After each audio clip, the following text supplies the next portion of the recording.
ঐতিহাসিক শিলান্যাস। হাইকোর্টের ছাড়পত্রের পর বাবরি মসজিদ নির্মাণের সূচনা। হাজার মানুষের জমায়েত। মুর্শিদাবাদের বেলডাঙ্গায় আজ তৈরি হলো এক নতুন ইতিহাস।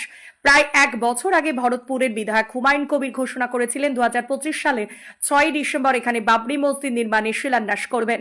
সেই ঘোষণা ঘিরে সারা রাজ্য সহ দেশের নানা প্রান্তেই ছিল চরম কৌতূহল। ঘটনাকে কেন্দ্র করে রাজনৈতিক উত্তেজনাও কম ছিল না। দল থেকে বহিষ্কার হলেও নিজের সিদ্ধান্তে অনড় ছিলেন বিধায়ক হুমায়ুন কবির।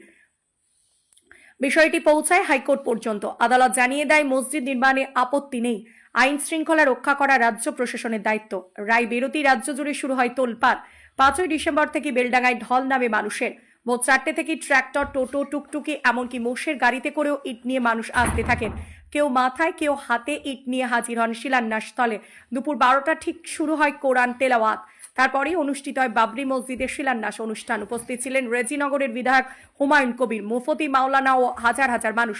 হুমায়ুন কবির জানিয়েছেন, স্থানীয় মানুষের অনুদান ইতিমধ্যে 1 কোটি টাকার বেশি অর্থ জমা পড়েছে। যারা যেমন পারছেন সবাই নগদ দান ও শ্রম দিয়ে অংশ নিচ্ছেন। এখানে মসজিদ সহ একটি হাসপাতাল ও মুসাফিরখানা নির্মাণের পরিকল্পনার কথাও ঘোষণা করেছেন বিধায়ক। হাজার হাজার মানুষের উপস্থিতিতে বেলডাঙ্গা আজ দেখল ভিন্ন দৃশ্য। ধর্মীয় অনুষ্ঠান, জনতার আবেগ ও শৃঙ্খলার মধ্য দিয়ে সম্পন্ন হল বহু আলোচিত শিলান্যাস। শেষ মুহূর্ত পর্যন্ত মানুষের সঙ্গী ছিলেন হুমায়ুন কবির।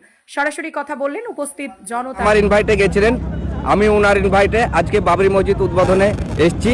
সবাইকে আমার এই মেসেজ দিতে চাই যে সবাই যেন শান্তিপূর্ণভাবে সবাই এই অনুষ্ঠানকে সাফল্যমণ্ডিত করে তোলে